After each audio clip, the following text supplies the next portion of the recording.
a fake, a scammer, a charlatan. Most of us would shudder at the thought of being called a con artist. But not Anna Sorokin. She revels in the description. And why not? Her misdeeds have not only led to fame, but also exactly what she set out to achieve: fortune. Not surprisingly, Anna's victims are baffled about how this ruthless hustler has become a hero, a celebrity whose campaign to promote herself is not even hindered by being behind bars.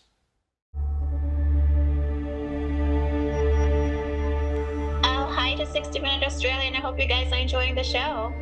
Only in America. In the land of the free, it seems even if you're not, you can still command center stage. I guess people are just fascinated with the whole media circus and just the whole controversy and the mystery surrounding the story. This is not how con woman Anna Sorokin really wants to be seen. But as her home is currently a prison cell, her options are somewhat limited. It's very frustrating. I hate being in jail, and it's just the worst. And I feel like I'm in jail for absolutely nothing.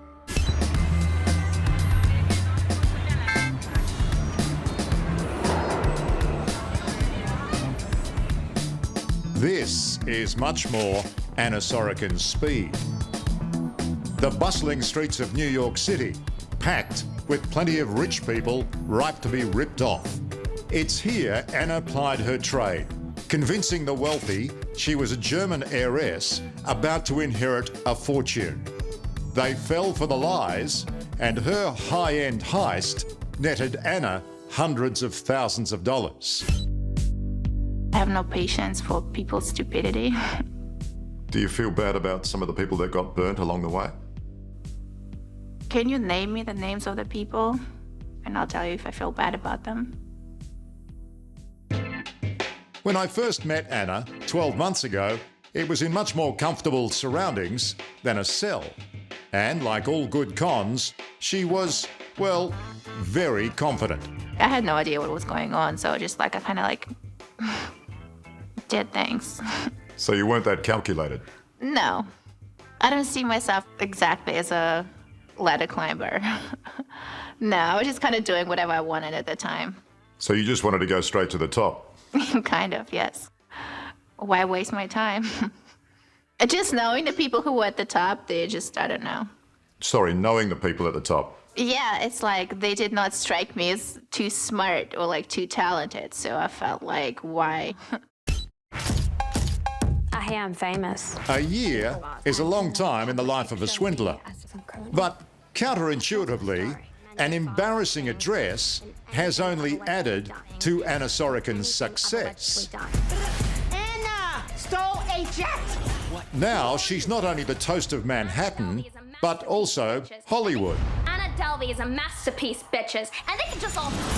where Netflix has released a new drama based on her life and crimes. Her name is Anna Delvey, or Anna Sorokin, no one's sure. Inventing Anna has given the real Anna star power, Who the are you? much to the disappointment and anger of her victims. This story seems to keep going on and on much longer than I ever anticipated.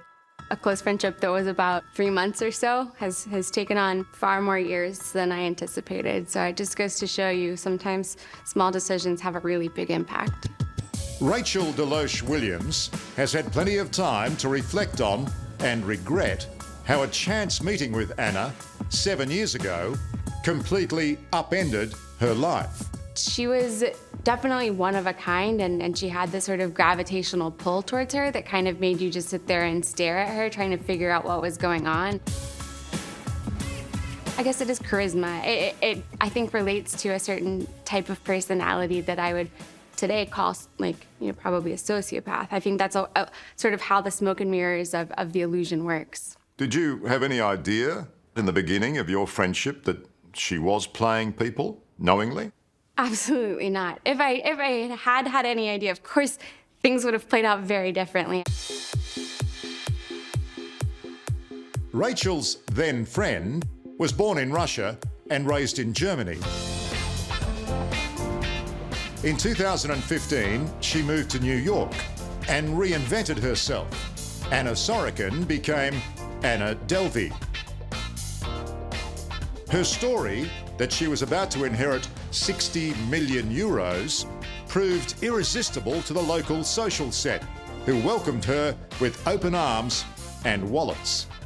You flashed a lot of cash during this. No, I did not actually. I barely have any cash ever. I never have like more than a couple $1,000s at most on me. People talked about you tipping wildly. Well, people are tipping people Uber are drivers, ridiculous, yeah. tipping concierges $100 at a time. I mean, was that part of the allure that people saw a little bit of money and they thought you had a lot more? Well, if someone is impressed by a $100 bill, I don't know what to tell them. People who orchestrate these kinds of confidence games, these scammers, hucksters, whatever you want to call them, what they do is they weave stories. And stories, she's very good at rationalizing behavior, at spinning perspectives, at, suddenly she'll be describing something that's completely the opposite of the way you view the world. But when she says it, it kind of starts to make sense. And it's seductive in terms of its logic, but it's twisted.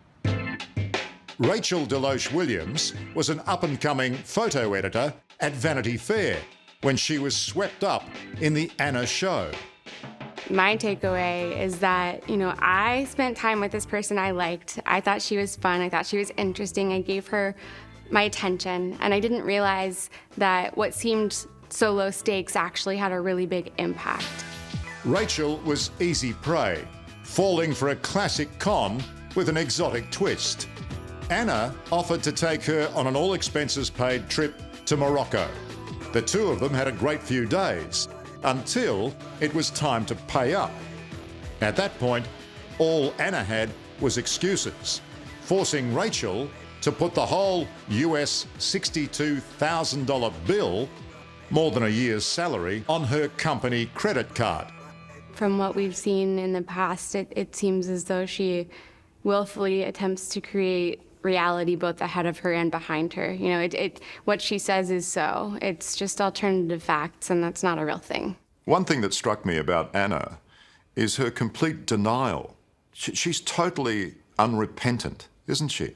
Yes. I mean, I think that sort of confidence, like that willing something into being, or sending a wire transfer, which of course I would never receive, and she'd say, well, I sent it. You can throw phrases up at anything you want. That doesn't make it real, which is why I think I, so painfully tried to grasp onto every bit of tangible information that gave me some sort of fact-based stepping stone forward. Being lumbered with a $62,000 bill not only gave Rachel a gut ache, it gave her incentive to expose her so-called friend. At the same time, others were also starting to catch on. And one night, as she tried to leave a ritzy restaurant without paying, the police were waiting. It was only after Marrakesh that it started to become very obvious that there was more to the story than met the eye. And there were so many stories that kept coming after that, months of fake wire confirmation numbers and lies about reasons for the delay.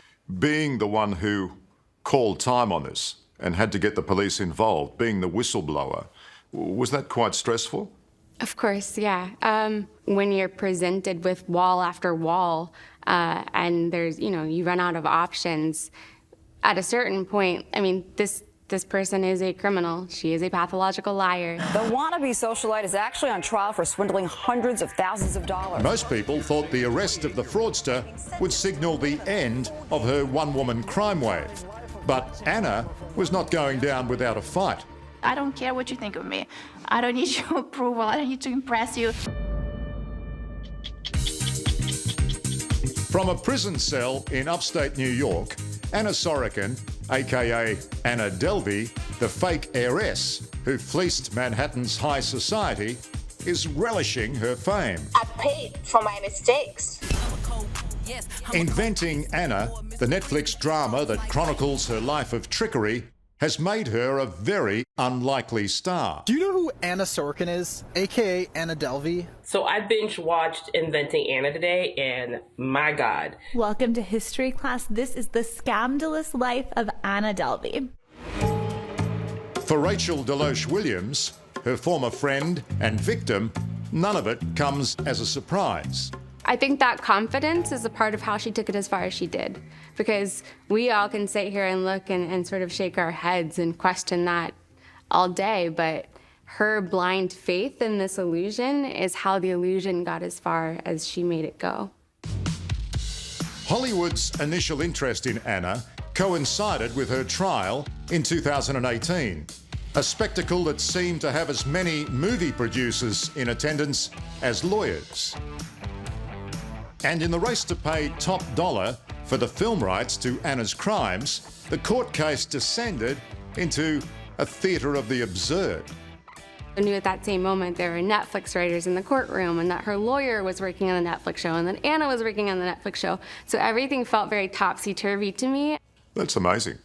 So you're in the middle of a trial, a grand larceny trial, and here's all these Hollywood producers and publishers sitting in the trial and all these things going on behind the scenes. It's almost a reality TV show in itself, isn't it?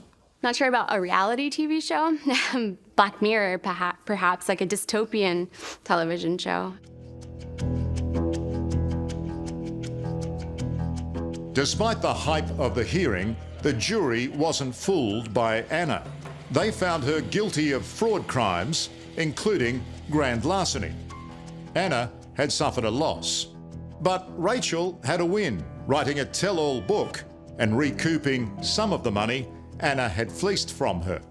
Anna was less than impressed. She can say whatever she wants in her little book that no one reads. I don't know. I never thought like that's none of her business. She's just some random girl in her 20s. Like, anyone who knows me doesn't believe any of that stuff. She's a photo editor at a f***ing fashion magazine. Like, it's none of her business how much money I have. The only reason I'm here talking today is because I had a front row seat to this con during round one of, Anna and me and sort of the watch the birdie routine. And now I see it happening on a much bigger stage where it becomes, Netflix has given this person money before she even went to trial. And that's the money that was used to pay for her lawyer. And she made so much money that even after it was frozen, she had money remaining afterwards. Anna Sorokin spent more than 2 years in prison before being released early last year. When she got out, she was quick to reacquaint herself with New York life and to continue her fairy tale. Are you going to start telling the truth? Because it doesn't seem as though you're really being terribly forward. Let's try it again. What, you wanted to restart? Well, you can't restart your life. What do you mean? Yes, I can. I can do whatever I want. How can you have a clear conscience? How could I not? Explain that to me. What do you want me to explain? I just don't feel guilty and that's it. There isn't much to explain.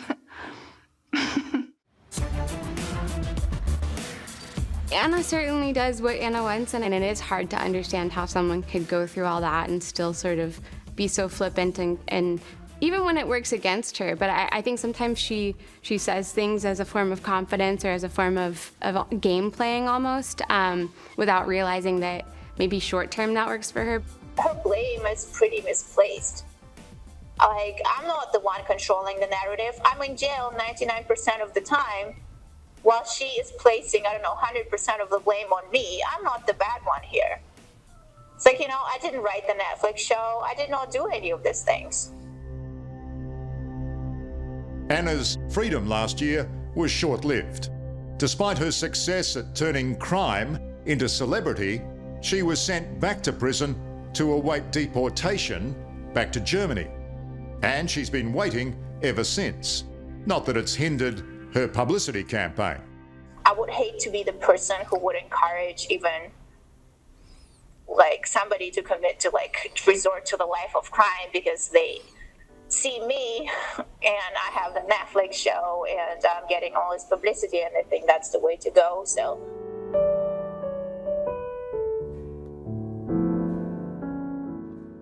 in a strange way, Anna Sorokin is living up to the words of that famous song.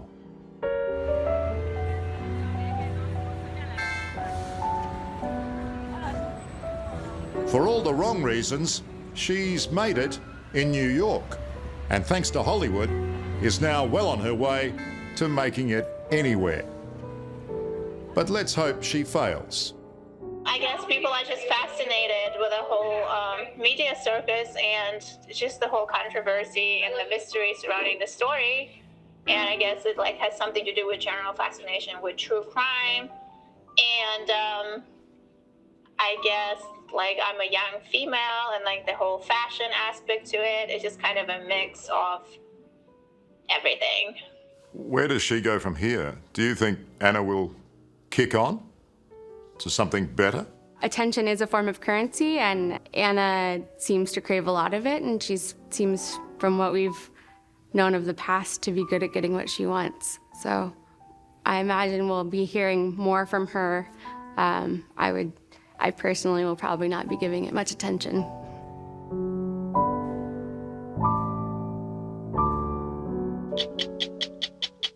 Hello, I'm Liz Hayes. Thanks for watching 60 Minutes Australia. Subscribe to our channel now for brand new stories and exclusive clips every week. And don't miss out on our extra minute segments and full episodes of 60 Minutes on 9now.com.au and the 9Now app.